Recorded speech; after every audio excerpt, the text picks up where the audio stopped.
Alors nous sommes à Paris en octobre 2006. Là, au cœur du Panthéon, ce temple solennel, vous le savez, dédié aux grandes figures de la République, un événement plutôt étrange se produit. Lequel l'horloge monumentale du Panthéon, cassée depuis des années, se remet à fonctionner. Pourtant, aucun chantier n'a eu lieu, aucun artisan n'a été mandaté. Et pourtant, oui, les aiguilles tournent de nouveau, comme par magie.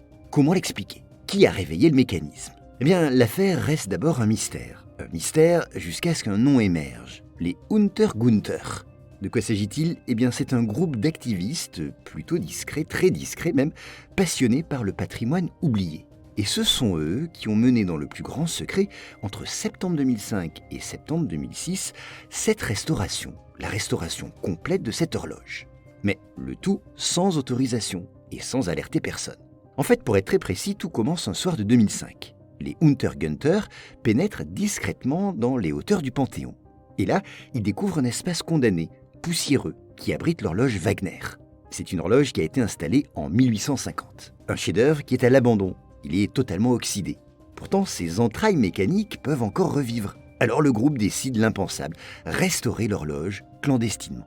Ainsi, avec l'aide de Jean-Baptiste Viau, qui est un horloger professionnel, ils aménagent un vrai campement dans les combles du monument. Et ils y vivent en cachette pendant 1 an, accédant au mécanisme la nuit, travaillant à la lampe torche. Et ils dissimulent leur passage. Enfin, en septembre 2006, je vous l'ai dit, le mécanisme est prêt, l'horloge recommence à battre. Et personne ne comprend comment ni pourquoi.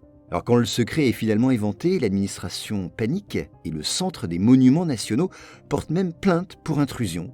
Mais le procès, qui se tient en 2007, tourne court, puisque les Untergunther sont relaxés tout simplement, le juge estimant qu'aucun préjudice n'a été causé, bien au contraire. Ils ont au fond, c'est vrai, sauvé un morceau d'histoire oublié de tous. Voilà, finalement cette histoire est celle d'une rébellion plutôt douce, assez poétique, en tout cas contre l'oubli, et elle rappelle qu'il suffit parfois de quelques passionnés pour remettre en marche rien de moins que le temps.